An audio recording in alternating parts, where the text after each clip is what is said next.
Gracias. La verdad que cuando recibí la invitación para esta presentación, tuve primero una emoción grande, venir a hablar ante reumatólogos, la especialidad que para mí es una de las más importantes y difíciles en la medicina. Eso para mí fue un desafío muy fascinante. Y ahora tengo un segundo desafío, mantenerlos a ustedes despiertos. Gracias y espero en estos minutos robarle la atención para que podamos hablar de una patología insertada en una patología preestablecida, como es una enfermedad del tejido conectivo, y que si por lo menos yo tengo un paciente con una enfermedad del intersticio pulmonar y no tengo evidencia de tener una enfermedad del tejido conectivo, tengo que buscarla.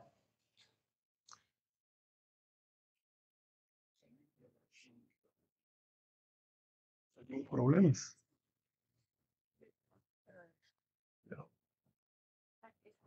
Esa.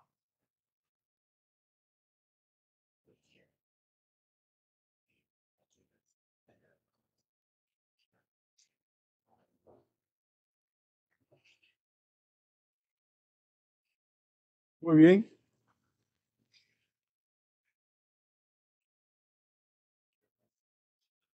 Entonces, cuando estamos hablando de las patologías del intersticio pulmonar, tenemos que tener presente que este trastorno abarca a más de 200 patologías que afectan al parénquima pulmonar y que la mayoría de ellas obedece a la clasificación de patologías raras, pero que tienen en común unas características clínicas, radiológicas y funcionales. De manera que esa presentación común de muchas manifestaciones las hace muy difíciles de diagnosticar. Y cada una de ellas, a pesar de las similitudes que tienen, van a tener diferente expresión de compromiso inflamatorio y o fibrótico. Entonces, la pregunta es, ¿dónde está ubicado este problema? ¿Por qué existe esta enfermedad que se llama enfermedad del intersticio? Y como su nombre lo indica, esta enfermedad nos está afectando el intersticio pulmonar. ¿Y qué es el intersticio pulmonar? Es la parte que tiene tejido conectivo y que nos sostiene al pulmón en condiciones de normalidad. De manera que la afección de ese intersticio, en la medida que la agresión se mantiene y en la medida de la severidad de la agresión, me va a dañar ese intersticio y por supuesto me va a traer como consecuencia trastorno del intercambio gaseoso, y la severidad de esta enfermedad va a hacer que ese trastorno sea cada vez más severo y me puede llevar el paciente a la muerte. De manera que cuando yo pienso en EPIT y enfermedad intersticial, tengo que saber que hasta en un porcentaje de un 50%, estas enfermedades intersticiales están presentes en todas las enfermedades del tejido conectivo. Son un agravante que empeoran la morbilidad y empeoran la mortalidad. Ahora bien, ¿qué tengo yo que saber además? Que estas enfermedades del intersticio pueden afectar de distintas maneras y que muchas veces las enfermedades del intersticio pulmonar son la primera manifestación de una enfermedad del tejido conectivo. ¿Eso a qué me está invitando? A que si yo tengo un paciente con una enfermedad intersticial, debo pedir que a este paciente me lo vea el reumatólogo. Y el reumatólogo seguramente va a tomar todas las medidas y va a utilizar el perfil reumatológico de cada caso para poder determinar si ya existe la combinación enfermedad del intersticio con la enfermedad del tejido conectivo. Pero esto trae una pregunta. ¿Y qué pasa si esas pruebas son normales? Le digo al paciente, chao, váyase, no regrese más. Y probablemente esa respuesta no la tenemos clara. La respuesta la tenemos que tener clara en el entendimiento que a pesar de que el paciente no tenga manifestaciones de tener una enfermedad autoinmune, aún con marcadores negativos, tenemos que hacerle un seguimiento, porque en cualquier momento se puede evidenciar esa enfermedad. Y conocer eso va a ser determinante para poder elegir un tratamiento, un diagnóstico, y esto me va a traer como consecuencia un mejor pronóstico. En esta diapositiva solamente quiero resaltar dos cosas interesantes. La primera, permítame que nos llevemos de acá esta muestra de pulmón, y ahora la tenemos acá en el microscopio. Podemos ver qué es el intersticio. Es el espacio que está formado entre la membrana epitelial del capilar con la membrana del alveolo. De manera que en este espacio vamos a tener matriz extracelular, proteínas, colágenos y fibroblastos, y ahí es que se va a formar la cicatriz. Ahí es que se va a formar la cicatriz que finalmente es la característica de esta patología. Aquí a su derecha tienen dibujado un lobulillo pulmonar secundario. El lobulillo pulmonar secundario es la unidad anatómica y funcional más pequeña que tiene el pulmón y la tenemos que entender porque de acuerdo a la lesión y a la ubicación que se presente a este nivel, eso nos va a orientar a nosotros hacia qué tipo de patrón tomográfico estamos enfrentándonos y a qué patología nos va a orientar. En ese orden de ideas, vamos a tener un lobulillo, un intersticio interlobulillar, intralobulillar, peribronquio vascular o subpleural.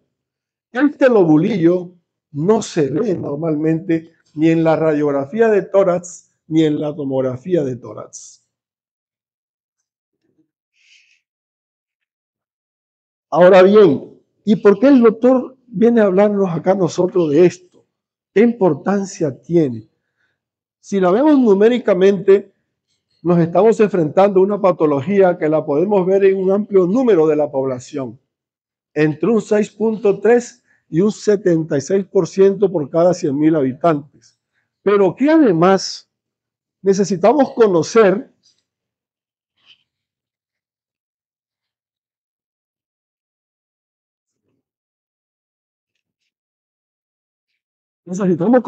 otros aspectos como son la edad, porque hay patologías que son propias de la edad. Necesitamos conocer qué sexo es la persona, qué raza, su demografía, a qué estado expuesta, es fumadora, cuál es el perfil genético. Y una vez nosotros analicemos todo esto, tenemos que entender que dentro de las enfermedades intersticiales, en primer lugar tenemos la fibrosis pulmonar idiopática y en segundo lugar está el tema del que nos toca hablar el día de hoy, como son las enfermedades intersticiales relacionadas a las enfermedades del tejido conectivo. Ahora bien,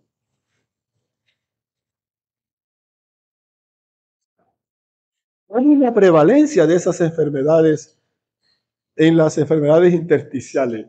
La esclerodermia la podemos ver asociada a una enfermedad intersticial en un 91%, las dermatomiositis en un 80%, la artritis reumatoidea en un 58%, la enfermedad mixta del tejido conectivo en un 67%, la Sjögren 27% y un lupus en menos del 13%. Hay literatura inclusive que le da el lupus menos del 6%, y otra literatura que dice siempre dude que la afección del intersticio es por un lupus.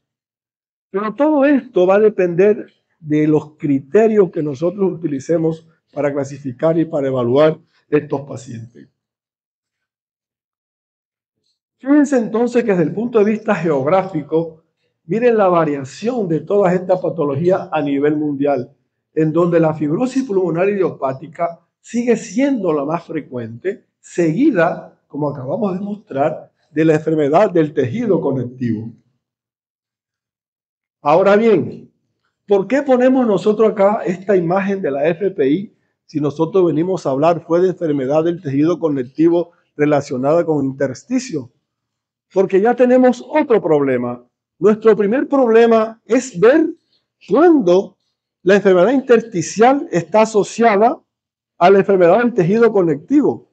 Ahora tenemos un segundo problema. ¿Cuál es?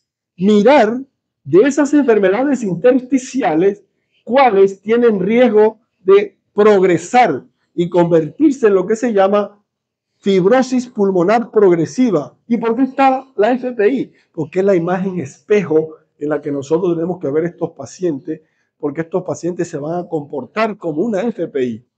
¿Y qué características tienen? Primero, fibrosante. Segundo, crónica, progresiva, desconocida.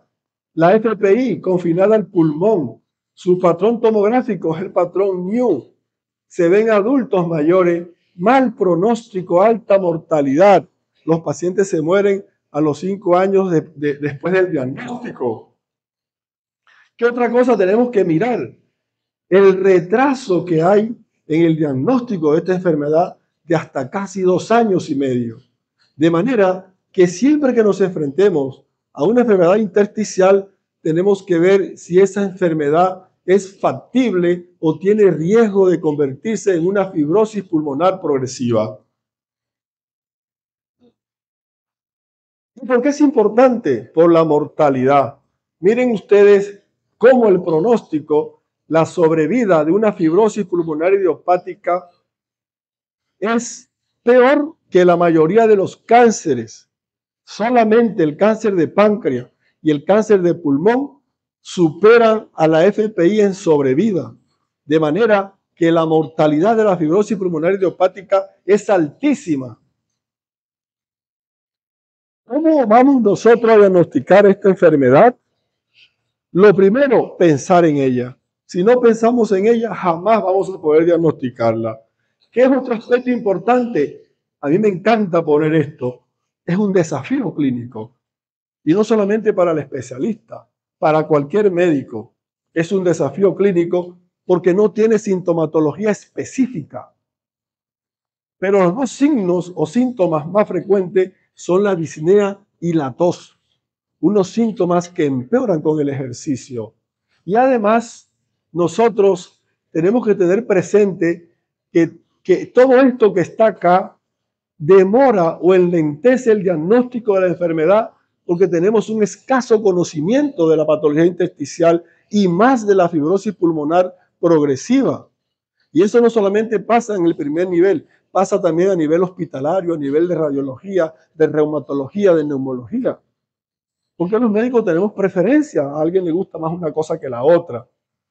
El otro aspecto, que si bien no sabemos de la enfermedad, entonces sometemos a los pacientes a procedimientos diagnósticos innecesarios y costosos, y esto trae como consecuencia usar tratamientos ineficaces. Todo esto que trae como consecuencia retraso considerable a la hora de diagnosticar esta patología. De manera que en diapositivas anteriores les dije enfermedades que se parecen, comparten características clínicas, funcionales, pero que son diferentes. Entonces miren ustedes cómo tenemos acá un paciente que tiene una neumonía intersticial usual, una que tiene una NINE, una que tiene una neumonía intersticial decamativa y una que tiene una neumonía intersticial aguda. Parecidas, pero son diferentes. Eso pasa con esta enfermedad. ¿Y qué aspectos retrasan el diagnóstico? Tenemos que analizar 4 aspectos. Primero, el paciente. El paciente casi siempre subvalora lo que tiene y cree que el síntoma que tiene es porque ya está viejo, cree que el síntoma que tiene es por su edad, cree que el síntoma que tiene es por la mala situación económica y no consulta. Y además no le tiene fe al tratamiento porque quien lo atiende le vende incredulidad, no le vende seguridad de lo que se está haciendo. En segundo lugar, el médico. Casi siempre el médico general, que tampoco tiene el conocimiento, no sospecha la enfermedad y se hacen referencias equivocadas, estudios equivocados y más demora en el diagnóstico.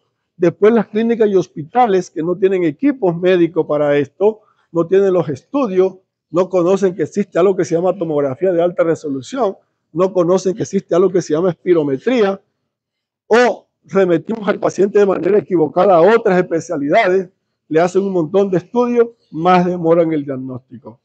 Y cuando ese paciente llega a un lugar especializado, nos encontramos con los problemas de que no hay medicamentos, no le autorizan los medicamentos por X o Y razón. Todo esto, retraso en el diagnóstico y tratamiento de estos pacientes.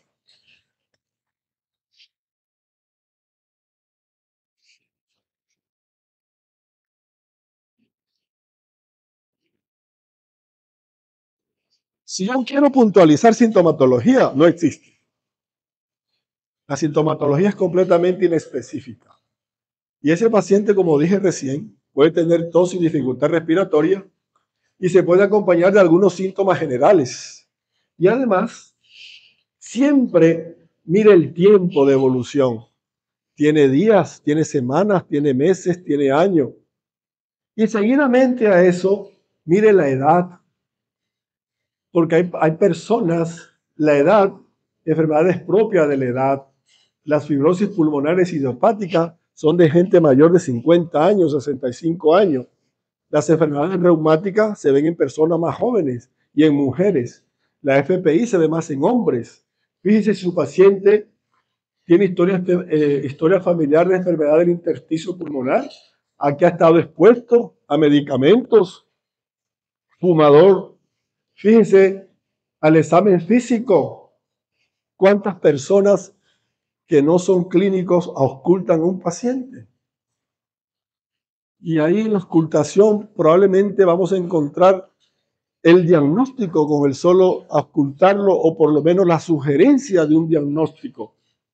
Si yo tengo todo esto, inmediatamente pienso en las pruebas de función pulmonar. Pero al igual que debo auscultar, mire la piel, mire los ojos, pregunte la boca, se le seca la boca, se le secan los ojos, le cambia de color las manos con el frío, le duelen las articulaciones, se le hinchan, le dura más de 6 horas. Todos esos síntomas y signos los tenemos nosotros que buscar para sospechar la patología en una o la otra enfermedad o en las dos. Hago las pruebas de función pulmonar y las pruebas de función pulmonar lo que me van a arrojar es un trastorno restrictivo, con una disminución de la capacidad vital y una disminución de la difusión de monóxido de carbono. Puedo hacer un test de caminata de 6 minutos, una prueba no invasiva de una información impresionante, y todo esto va seguido de la imagen del tórax. Esa imagen del tórax, casi siempre nosotros lo primero que vamos a tener a la mano es una radiografía. Entonces, debido a todas esas disquisiciones, se reunió un grupo de expertos para tomar decisiones y recomendaciones, y por eso ese grupo de expertos estuvo integrado por neumólogos, reumatólogos y radiólogos, y de ahí salieron muchas declaraciones. Y una de esas declaraciones dedicada al reumatólogo es, si usted escucha rales de tipo velcro, si ese paciente tiene dificultad respiratoria, si tiene tos, si tiene disnea, no piense, o mejor, si descartó una patología infecciosa, piense en enfermedad del intersticio pulmonar. Pero de igual manera, salieron recomendaciones para nosotros los neumólogos y nos dijeron, oiga, si ese paciente tiene lesiones cutáneas, lesiones de la mucosa, ojos secos, se le cae el pelo, ulceraciones, piense en una enfermedad reumática. Y con eso nos evitamos el que para qué lo mandaron si usted no tiene eso. ¿De acuerdo? Seguidamente, recuerden que los medicamentos, el pulmón es un lugar frecuente de toxicidad por medicamentos. Ahí está una lista enorme, pero me quiero referir solamente a estas. El metotrexate, leflunomida, penicillamina, sulfasalazina, que son medicamentos de uso común en la patología autoinmune y están asociadas a toxicidad pulmonar y pueden producir una enfermedad del intersticio.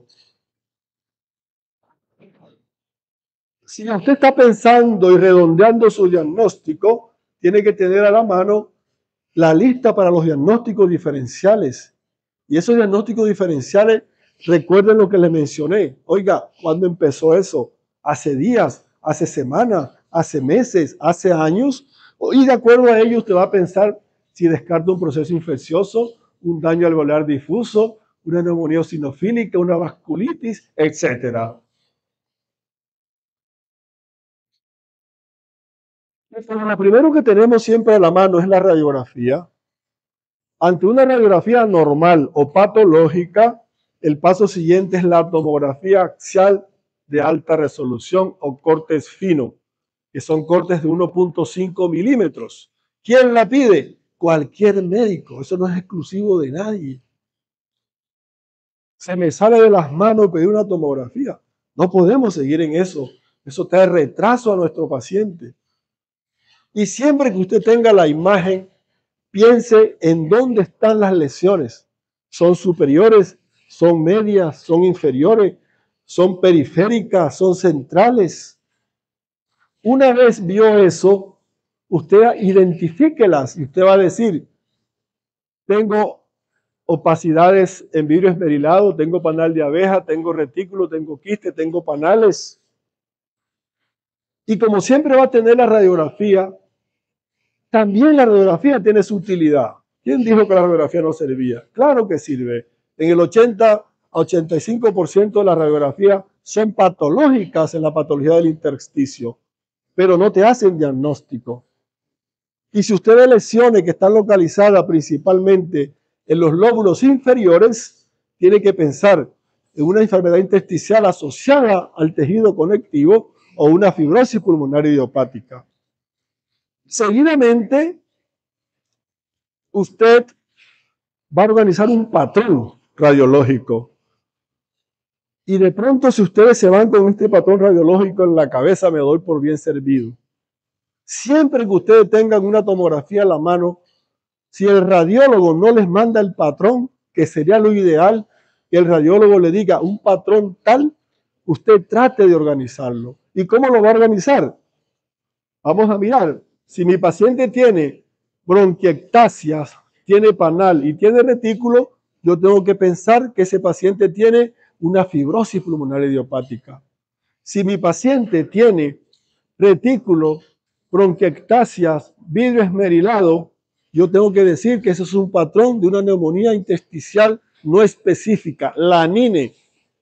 Si yo tengo que mi paciente tiene signo de atrapamiento de aire, tiene nódulos centrolobulillares, tiene bronquiectasia de tracción y tiene panalización más en los lóbulos superiores, yo tengo que pensar que mi paciente puede tener una neumonitis de hipersensibilidad.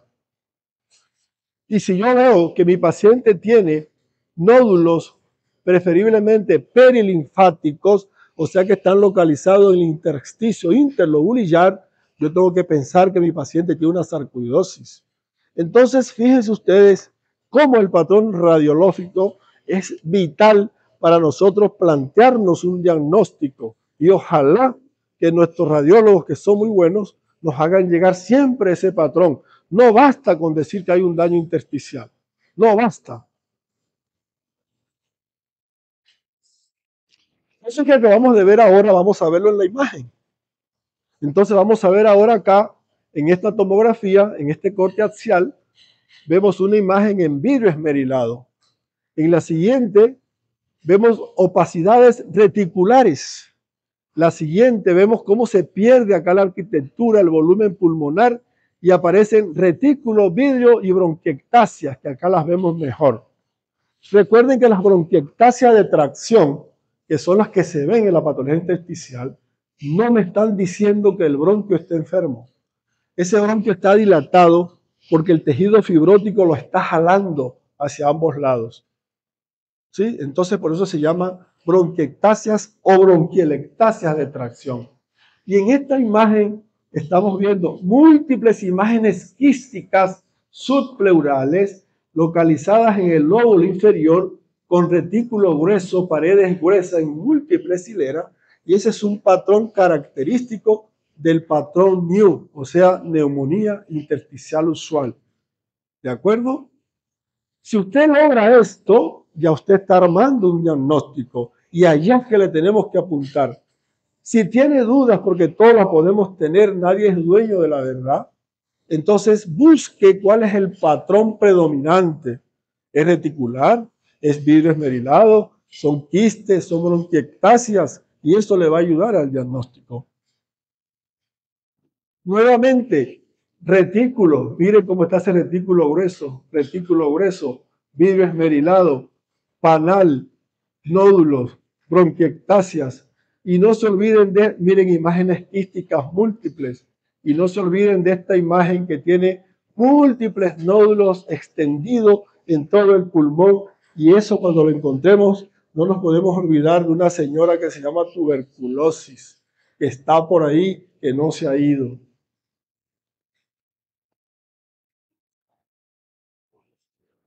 Ahora bien, si a usted le llega un paciente que tiene una enfermedad del tejido, que tiene una enfermedad intersticial, ¿cómo lo estudio? Bueno, existen lo que se llaman los paneles reumatológicos, en donde usted para cada patología existen unos anticuerpos para artritis reumatoidea, para esclerodermia, para la dermatomiositis, para el lupus, para el Sjögren y para la enfermedad del tejido conectivo.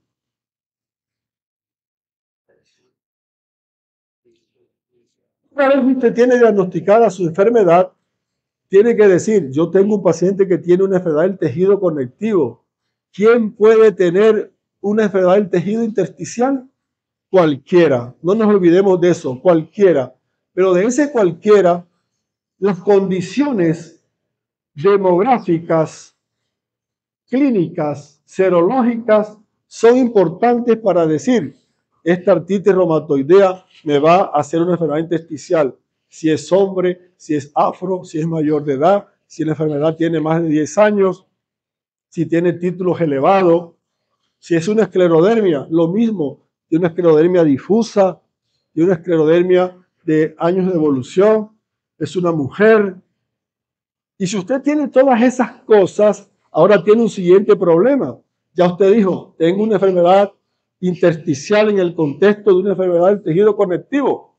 Ahora tiene que pensar que esa enfermedad que usted está diagnosticando intersticial en la del tejido conectivo se puede convertir en otro problema que se llama la enfermedad pulmonar fibrosante progresiva.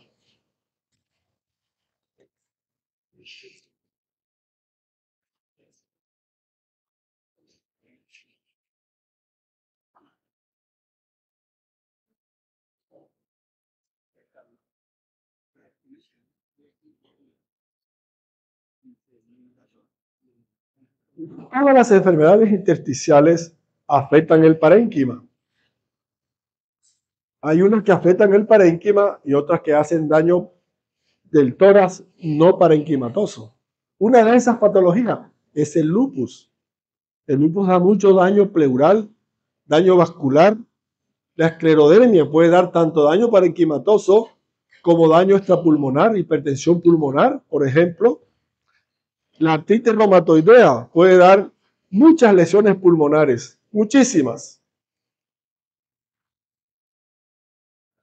Aquí tenemos un paciente que tiene una artritis reumatoidea.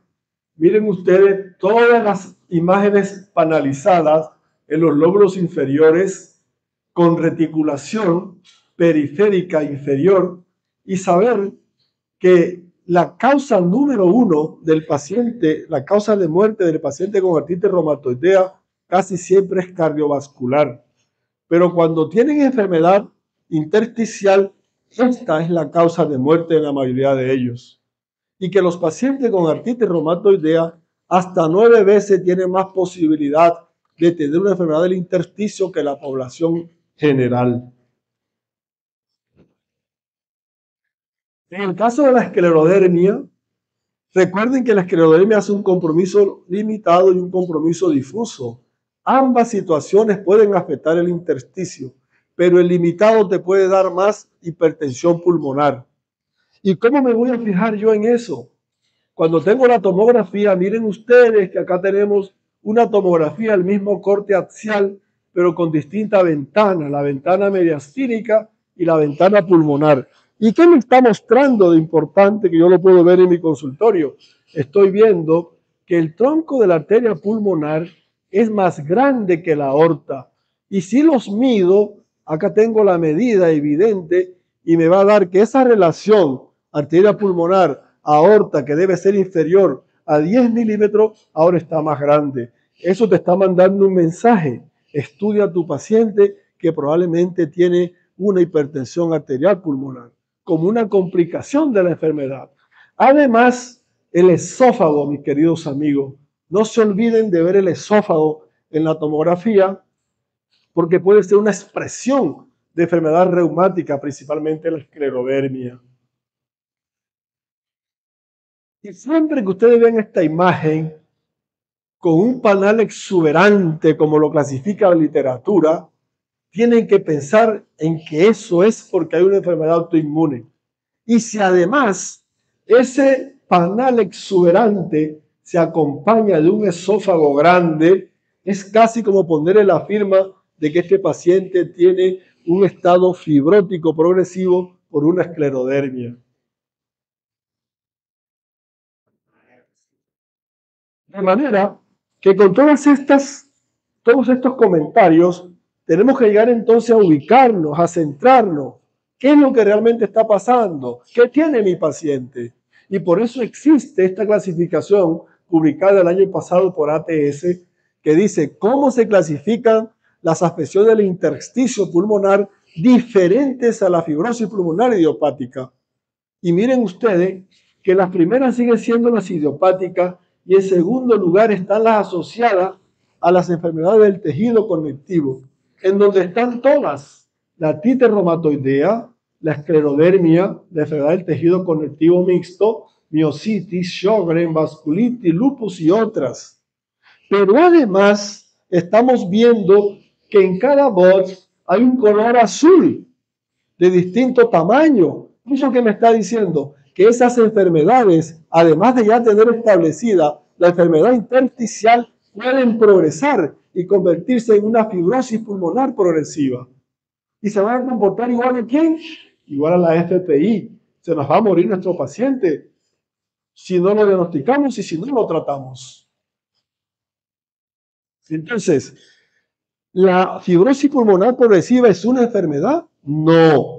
La fibrosis pulmonar progresiva es una condición, un comportamiento de unas enfermedades intersticiales no FPI que se comportan como ella.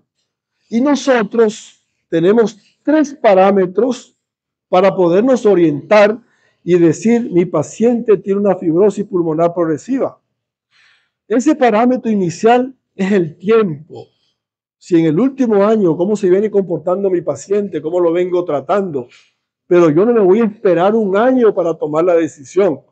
En 3 meses yo puedo decirlo. Entonces los 3 parámetros son clínicos, tomográficos y funcionales. De manera que si mi paciente tiene empeoramiento de su disnea, aparición de nuevas lesiones, progresión de las lesiones en la tomografía, caída de las pruebas de función pulmonar, con al menos 2 de esos 3, yo digo: mi paciente tiene una fibrosis pulmonar progresiva. Pronóstico malo, oscuro. ¿Qué hago ahora? Todas las enfermedades autoinmunes pueden progresar. Aquí están los porcentajes. Oiga, pero usted dijo ahora que había unos riesgos para enfermedad intersticial en el conjunto de la enfermedad del tejido conectivo. Sí, ahora hay unos riesgos para que esas enfermedades intersticiales que están en esa enfermedad del tejido conectivo progresen. Mencionemos 2 nomás. La R, edad, raza negra, tiempo de evolución, altos títulos de anticuerpos anticitrulínicos, altos títulos de factor reumatoideo, esclerodermia, la edad, altos títulos de anticuerpo antitopo isomerasa, arriba de 60 años, que sea difusa. Y por supuesto que ambas no se controlen con el manejo que el médico les está dando. Son tips que usted tiene que tener para pensar que esa enfermedad intersticial va a progresar a una fibrosis pulmonar progresiva. ¿Qué otra cosa es importante que tengamos? En el 2015 apareció este concepto, que no es una enfermedad, es una condición, que se llama neumonías asociadas a características autoinmunes, neumonitis asociada a características autoinmunes. ¿Eso qué hace referencia? A que mi paciente tiene un diagnóstico de certeza de tener una afección intersticial, ya sea tomográfica o histológica. Y si ese paciente, con esa información, no se le ha podido determinar qué etiología es, ni el reumatólogo ha podido decir tiene una enfermedad reumatológica que se llama tal, entonces ese paciente cae en la condición neumonitis intersticial con características autoinmunes. ¿Y en base a qué lo voy a decir? En base a la existencia de 3 dominios que se llaman el dominio clínico, el dominio morfológico y el serológico. Al menos una característica de por lo menos 2 de estos dominios, el paciente se le hace un diagnóstico no de enfermedad, sino de esta condición. ¿Y cuál es el problema? Oye, Eidelman, tú me estás hablando de eso, porque estos pacientes también progresan a una fibrosis pulmonar progresiva, de manera que su pronóstico también va a ser pésimo, malo. Lo que nos encanta a los médicos es el tratamiento. ¿Cómo voy a tratar a estos pacientes? Voy a tratar 2 problemas. Entonces, ¿de quién es el paciente? ¿Del reumatólogo o del neumólogo? Y ahí es donde viene el desafío. Levantar el teléfono. Llave, vamos a tomar un café. Vamos a crear un equipo multidisciplinario para que nos podamos enfrentar a estos pacientes que son difíciles. Ya con el doctor Sala lo hemos puesto a tomar café con nosotros. ¿Sí? Porque esto es difícil, tanto para el reumatólogo como para el neumólogo y el radiólogo. Entonces los expertos recomiendan que se creen esos grupos para poder enfrentar a estos pacientes y llevarle beneficios. Y el tratamiento tiene un componente no farmacológico, por supuesto, la vacunación, evitar la exposición, la rehabilitación, vacuna contra influenza y neumococo. ¿Quién la receta? Cualquier médico. ¿Quién dijo que eso era potestad del neumólogo? ¿Por qué tenemos que darle vuelta a un paciente para recetarle una influenza? Porque yo soy cardiólogo, porque yo soy reumatólogo. No, señor. Si tiene insuficiencia respiratoria, la oxigenoterapia domiciliaria continua.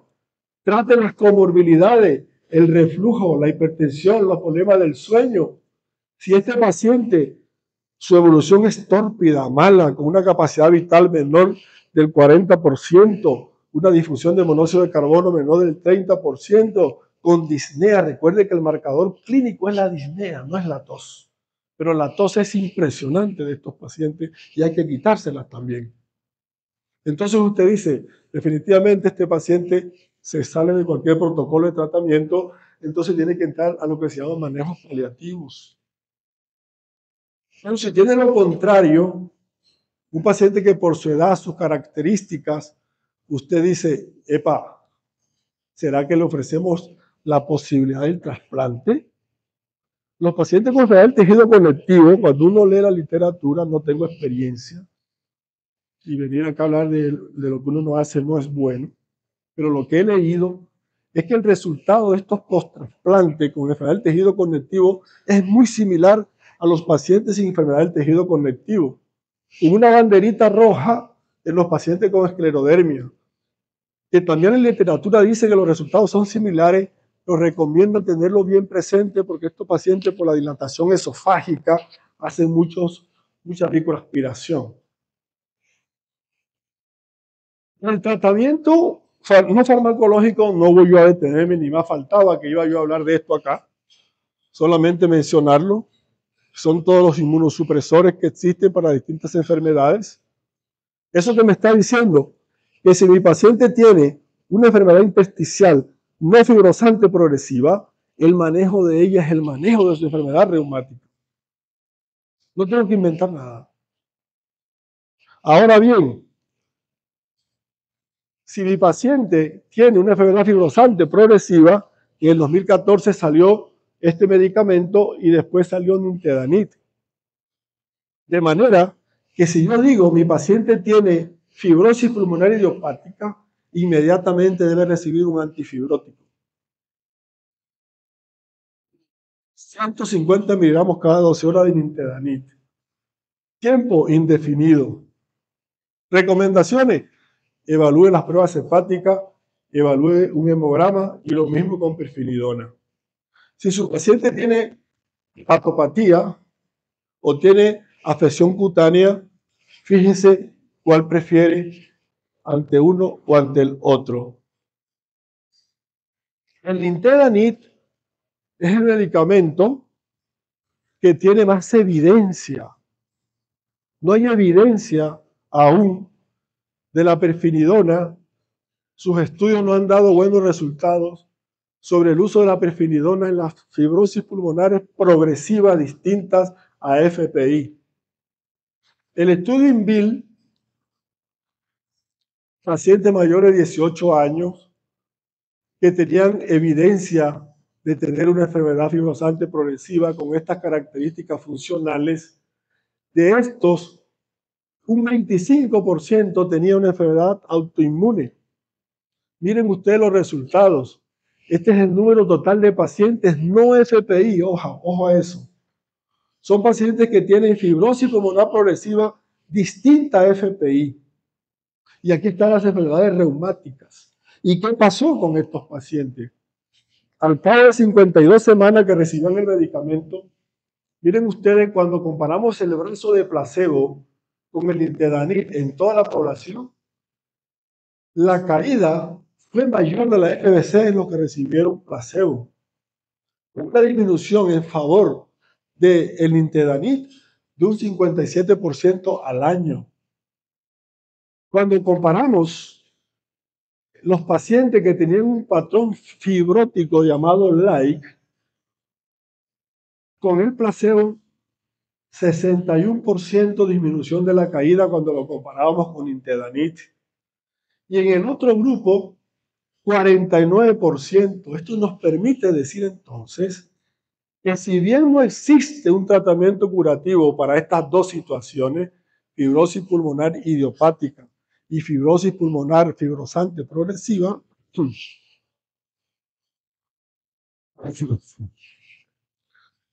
excuse me.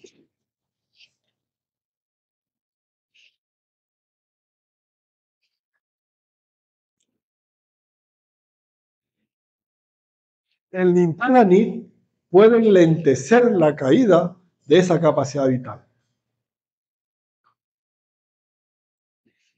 5 cositas para llevarme a la casa. Si no pensamos, no lo podemos diagnosticar. Que su diagnóstico y tratamiento temprano pueden impactar en el pronóstico. Que la fibrosis pulmonar progresiva es una condición que empeora aún más el pronóstico de estos pacientes. Que su tratamiento es el de la enfermedad de base y si hay fracaso, antifibróticos. Y dentro de estos antifibróticos, el que tiene evidencia es el nintedanib. Y finalmente, que son un desafío diagnóstico importante y requiere que conformemos estos equipos. Les agradezco mucho su atención. Muchas gracias. Gracias, doctor Sala.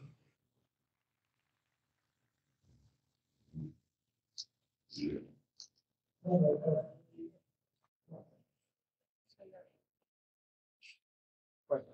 esta es una charla muy interesante, muy bien llevada, muy bien realizada. Lo felicito, doctor. Es como decía al comienzo de la charla, de las manifestaciones pulmonares o manifestaciones intersticiales en el contexto de las enfermedades pulmonares, de las enfermedades del tejido conectivo. Entonces, me gustaría, si alguien tiene alguna pregunta, alguna inquietud, tenemos aquí al especialista